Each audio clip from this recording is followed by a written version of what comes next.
ನನಗೆ 10 ರೂಪಾಯಿ ಇದ್ರೂ ಬದುಕಕ್ಕೆ ಬರುತ್ತೆ, ನೀವು 10 ಕೋಟಿ ಕೊಟ್ಟರು ಬದುಕಕ್ಕೆ ಬರುತ್ತೆ. ಸೋಷಿಯಲ್ ಮೀಡಿಯಾದಲ್ಲಿ ರಾಯಲ್ ಲುಕ್ ಅನ್ನು ನೋಡಿದ್ವಿ ಸರ್. ಏನ್ ಸರ್ ಹೀಗಾಗಿದ್ದೀರಾ? ದುಡ್ಡಿದ್ರೆ ದುನಿಯಾ ಅಂತ ಹೇಳ್ತಾರೆ. ದುಡ್ಡಿದ್ರೆ ದುನಿಯಾ ಹೌದು. ದುಡ್ಡಿದ್ದವನು ಶ್ರೀಮಂತ, ದುಡ್ಡು ಇಲ್ಲದೆ ಇರೋನು ಬಡವ.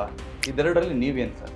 ದುಡ್ಡು ಮಾಡಿ ಶ್ರೀಮಂತನೂ ಆಗಿದ್ದೆ, ಇವಾಗ ದುಡ್ಡಿಲ್ದೇ ಬಡವನೂ ಆಗಿಬಿಟ್ಟಿದ್ದೀನಿ.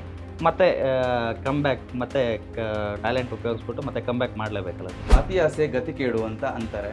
100% ಸರ್. ಅತಿ ಆಸೆ ಗತಿಗೇಡು ಆಯಿತು ಸರ್, 100%. ಶಾರ್ಟ್ ಟೈಮಲ್ಲಿ ಇರೋ ದುಡ್ಡನ್ನ ಮತ್ತೆ ಡಬಲ್ ಮಾಡೋಣ ಅಂತ ಹೋಗ್ಬಿಟ್ಟು ಅದ್ರ ಬಗ್ಗೆ ನಾಲೆಡ್ಜ್ ಇಲ್ದಲೇ ನನ್ನ ಹಣನ ಎಲ್ಲ ಕಳ್ಕೊಂಡ್ಬಿಟ್ಟಿದ್ದೀನಿ ಸರ್, ಝೀರೋ ಆಗಿಬಿಟ್ಟಿದ್ದೀನಿ. ಯಾಕೆ ಜೂಜಾಟ ಆಡಬೇಕು ಅಂತ ಅನಿಸ್ತು? ನಾನು ಸುಮ್ಮನೆ ಏನೋ ಕುತೂಹಲಕ್ಕೆ ಸುಮ್ಮನೆ ಕುತ್ಕೊಂಡವನು ದಿನ ಯಾವುದೋ ಒಂದು ಸಣ್ಣ ಪುಟ್ಟ ಖರ್ಚಿಗಾಗಲಿ ಹೌ ಟು ಮೇಕ್ 1K ಅಂತ ಗೂಗಲ್ ಸರ್ಚ್ ಮಾಡಿದೆ. ಜಸ್ಟ್ ಪಟ್ ಅಂತ ಬಂದ್ಬಿಟ್ಟು. ನೀವೊಂದು ಎಷ್ಟು ಆ್ಯಪಲ್ಲಿ ಈ ಥರ ಆಟ ಆಡಿ ಕಳ್ಕೊಂಡಿದ್ದೀರಾ?